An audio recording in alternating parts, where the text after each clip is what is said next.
Keindahan Gunung Semeru yang menjulang tinggi di Jawa Timur, tepatnya di Kabupaten Lumajang dan Malang, selalu membuat takjub mata yang memandangnya. Itu juga yang memikat hati orang ya untuk mendaki hingga ke puncak. Namun di balik keindahannya, Gunung Semeru menyimpan banyak cerita mistis yang hingga kini dipercaya masyarakat sekitar. Namun di balik keindahannya, Gunung Semeru ini menyimpan banyak cerita mistis yang hingga kini dipercaya masyarakat sekitar, bahkan juga dialami para pendaki. Pada ketinggian 2389 mdpl, Gunung Semeru terdapat danau indah yang dikenal dengan sebutan Ranu Kumbolo.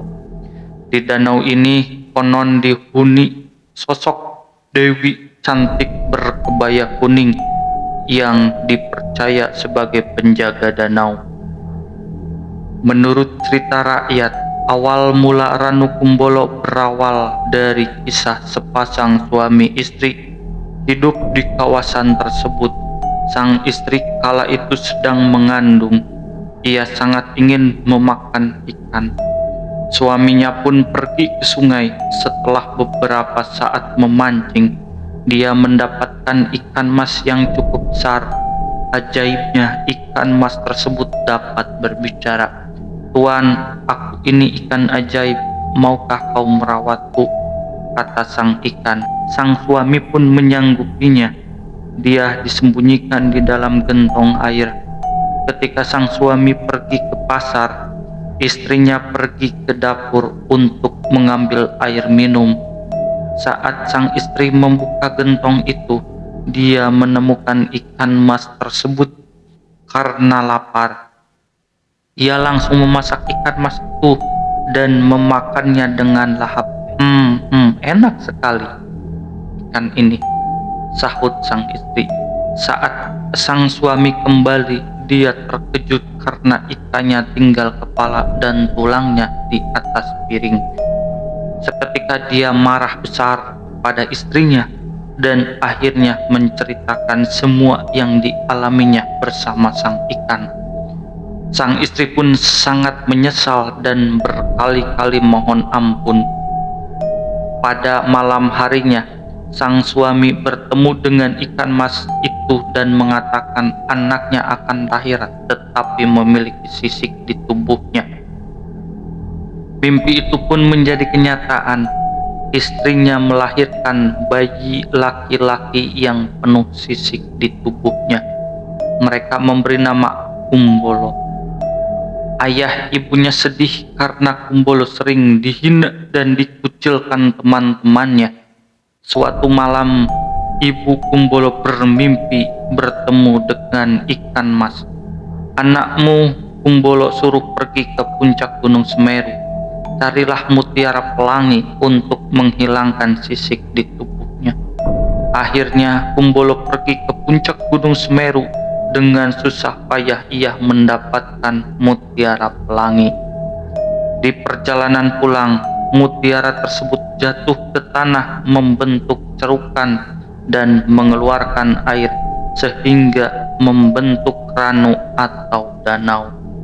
Kumbolo pun tenggelam, tetapi dia berenang ke permukaan. Anehnya, saat dia kembali ke daratan, semua sisik di tubuhnya hilang. Akhirnya ranu itu dinamakan Ranu Kumbolo.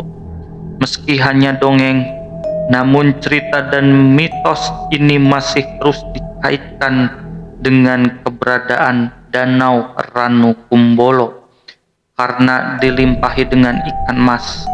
Namun setiap pengunjung dilarang memancing dan menangkapnya. Pasalnya, warga setempat meyakini bahwa ikan mas tersebut merupakan jelmaan dewi yang ditugaskan untuk menjaga keindahan danau. Sosok wanita yang dipercaya sebagai dewi penjaga itu kerap muncul memakai kebaya kuning, Kemunculannya ditandai dengan adanya kepulan asap saat bulan purnama datang.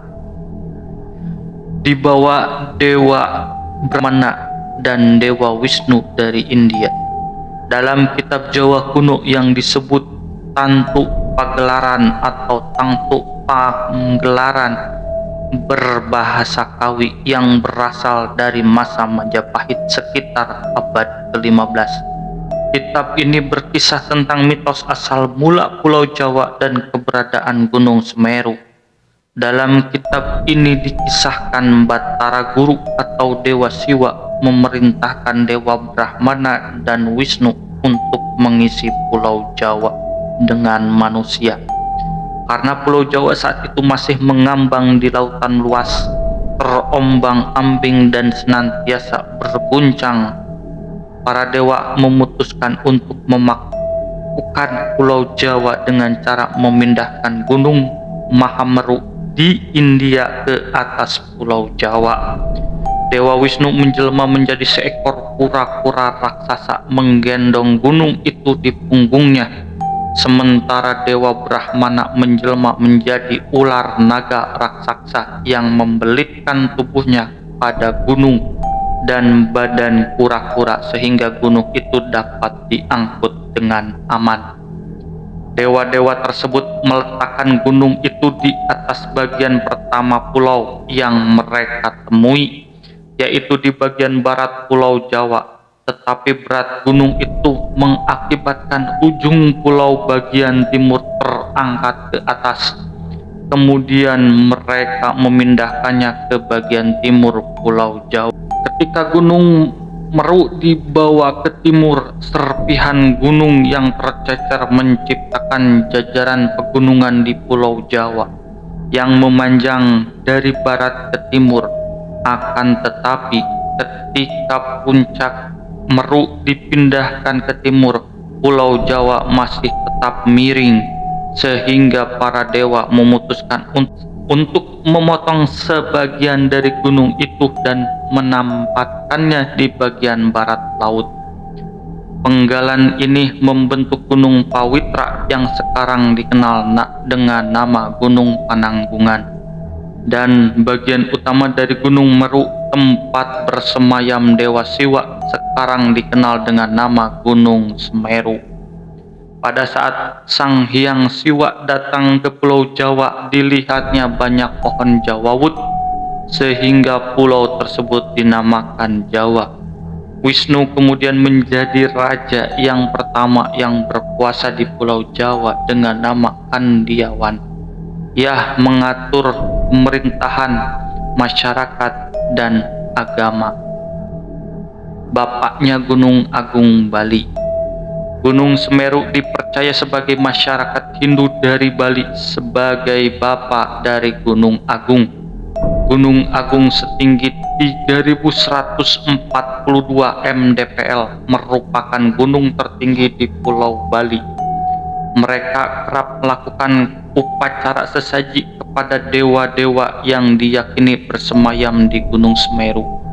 Upacara sesaji ini dilakukan setiap 8 atau 12 tahun sekali, hanya saat mereka mendengar suara gaib dari dewa-dewa di puncak Mahameru. Mereka juga sering datang ke Gua Widodaren di sekitar Bromo untuk mendapatkan tirta air suci, tempat tinggal para dewa. Gunung setinggi 3676 mdpl ini memiliki titik teratas atau puncak yang disebut Puncak Mahameru. Puncak Mahameru dipercaya sebagai tempat bersemayamnya para dewa. Kepercayaan yang beredar, siapapun yang ingin mendengarkan suara-suara dewa maka harus semedi di Puncak Mahameru. Misteri kawasan Klik yang penuh nisan. Selain mitos Dewi Penjaga, juga terdapat misteri di kawasan Klik. Para pendaki Gunung Semeru mungkin sudah tak asing tentang misteri yang satu ini. Di kawasan ini terdapat banyak sekali nisan batu in memoriam sebagai penanda orang-orang yang meninggal saat mendaki gunung tertinggi di Pulau Jawa ini. Salah satunya nisan milik aktivis Indonesia Su Hoki yang mempunyai buku dan sudah diterbitkan, yaitu catatan seorang demonstran pada tahun 1966. Hal paling menyeramkan di tempat ini yakni para pendaki kerap kesurupan. Konon sejumlah pendaki yang melewati kawasan Klik pernah mengalami kesurupan roh manusia dan roh binatang. Tanjakan cinta.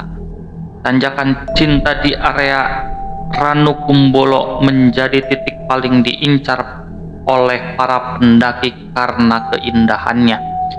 Tanjakan ini merupakan jalur pendakian yang harus pendaki lewati untuk menuju puncak Ranukumbolo. Tanjakan cinta memang tak terlalu terjal, namun sangat panjang. Konon, jika pendaki bisa melewati tanjakan ini tanpa istirahat dan tanpa menoleh ke belakang, maka permohonan cintanya akan terwujud.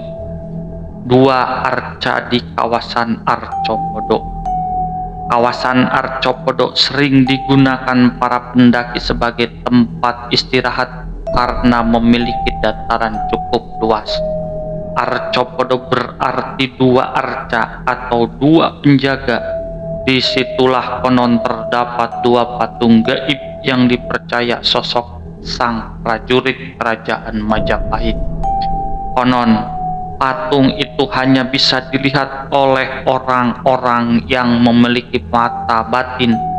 Banyak pendaki mengaku melihat patung ini, tapi mereka melihatnya dalam ukuran berbeda. Ada yang melihat patung ini berukuran kecil seperti anak kecil. Ada juga yang melihat ukurannya besar seperti raksasa.